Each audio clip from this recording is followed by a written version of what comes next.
رہ گیا دیہات میں جمعہ کے بعد ظہر کا مسئلہ. تو میرے بھائیو یہ مسئلہ ذرا سا قابل غور ہے.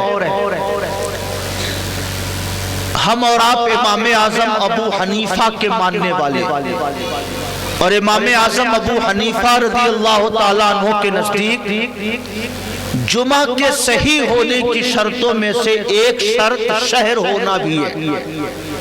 یعنی جہاں شہر ہو وہیں پہ جمعہ قائم کیا جا سکتا ہے. اب شہر کہتے کس کو ہے؟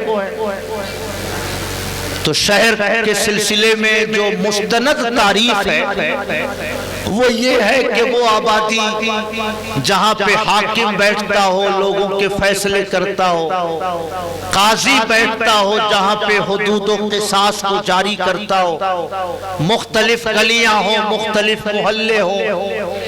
یہ امام اعظم ابو حنیفہ سے یہ تعریف منقول ہے، یا غالباً امام ابو یوسف سے یہ تعریف منقول ہے.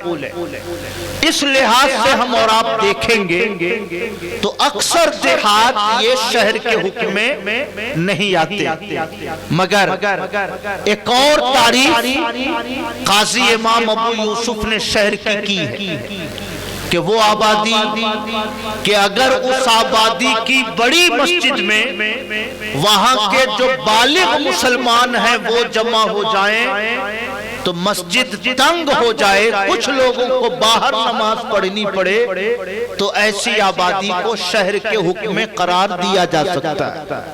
سمجھ رہے ہیں؟ اعلیٰ حضرت امام احمد رضا خان قدس سرہ العزیز نے اس تعریف کو کمزور تعریف کہا. کہیں پر 50 گھر کی آبادی ہے لیکن لوگوں نے 10 بائی 10 کی مسجد بنا رکھی ہے، تو 50 ہی گھر کی آبادی میں مسجد بھر جائے گی، لوگوں کو باہر جانا پڑے. اور کہیں 1000 کی آبادی ہے مگر لوگوں نے 200 فٹ بائی 200 فٹ کی مسجد بنا رکھی ہے، تو 1000 لوگوں سے بھی مسجد نہیں بھرے گی. ہوگا نا؟ کہیں چھوٹی مسجد بن گئی کہ نمازیوں سے مسجد بھر جائے تو وہ شہر ہو گیا، اور کہیں بڑی مسجد بن گئی تو آبادی بھلے سے بڑی ہو مگر بڑی مسجد ہو گئی کہ لوگوں سے مسجد نہ بھر سکی تو وہ دیہات ہو گئی. اس لیے اعلیٰ حضرت امام احمد رضا خان قدس سرہ العزیز نے فتاوی رضویہ جلد سوم میں اس تعریف کو کمزور تعریف کہا. لیکن ہمارے بزرگوں نے یہ بھی فرمایا کہ جہاں جمعہ کی شرطیں نہ پائی جاتی ہوں مگر لوگ زمانے قدیم سے جمعہ کی نماز پڑھتے آ رہے ہیں تو وہاں جمعہ کی نماز پڑھنے سے لوگوں کو نہ روکا جائے. روکیں گے تو ہفتے میں ایک دن جو جمعہ کی نماز پڑھنے آتے ہیں وہ بھی پڑھنا چھوڑ دیں گے. کہیں گے کہ جب نماز صحیح نہیں ہے تو کیوں ہم مسجد جائیں؟ تو اس لیے جہاں زمانے قدیم سے لوگ نمازیں پڑھتے آ رہے ہیں وہاں جمعہ کی نماز سے لوگوں کو نہ روکا جائے مگر لوگوں کو بنرمی یہ سمجھایا جائے کہ چونکہ جمعہ کے صحیح ہونے کی شرطیں نہیں پائی جاتی ہیں اس لیے جمعہ پڑھ لینے سے فرض آپ کے ذمے سے ساقط نہیں ہوتا ہے.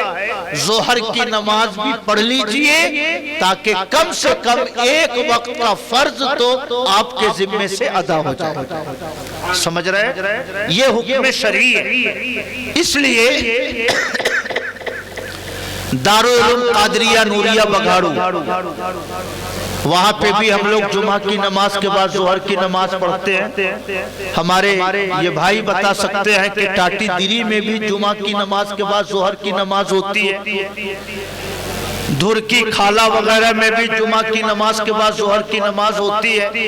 اگر آپ حضرات بنرمی اس دینی مصلحت کو سمجھ کر عمل پیرا ہو جائیں تو نور علی نور سبحان اللہ.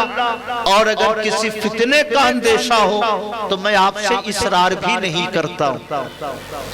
اگر کسی فتنے کا اندیشہ ہو تو میں آپ سے اصرار بھی نہیں کرتا ہوں مگر یہ گزارش گزارش ضرور کرتا ہوں کہ جب جمعہ کی صحت میں شک ہے، شرطوں کے پائے جانے میں شک ہے، اور ہم خدا کے دربار میں پہنچے ہی ہیں، تو 4 رکعت اور پڑھ کر اگر ایک فرض کنفرم ہمارے ذمے سے ساقط ہو جائے تو 5 منٹ اور اللہ کی عبادت کر لینے میں کوئی نقصان کا سودا نہیں ہے نا۔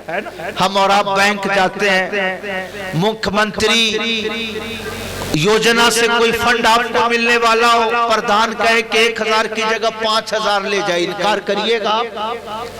کوٹے دار جو کنٹرولر ہوتا ہے دیہاتوں میں، وہ کہے کہ آپ کے کوٹے میں تو 2 کلو چینی آپ کے حصے میں ہے، مگر آپ 10 کلو چینی لے جائیے، انکار کریں گے آپ؟ نہیں نہ کریں گے۔ 1000 کی جگہ 5000 مل جائے، سبحان اللہ۔ 2 کلو کی جگہ 10 کلو چینی مل جائے، سبحان اللہ۔ تو اگر آپ جمعہ پڑھنے گئے اور آپ نے 4 رکعت اور پڑھ لی کہ 1000 10,000 20,000 نیکیاں اور آپ کے کھاتے میں جمع ہو گئی، تو میرے خیال میں ایمان والے بندوں کے لیے یہ کوئی گھاٹے کا سودا نہیں۔ خیر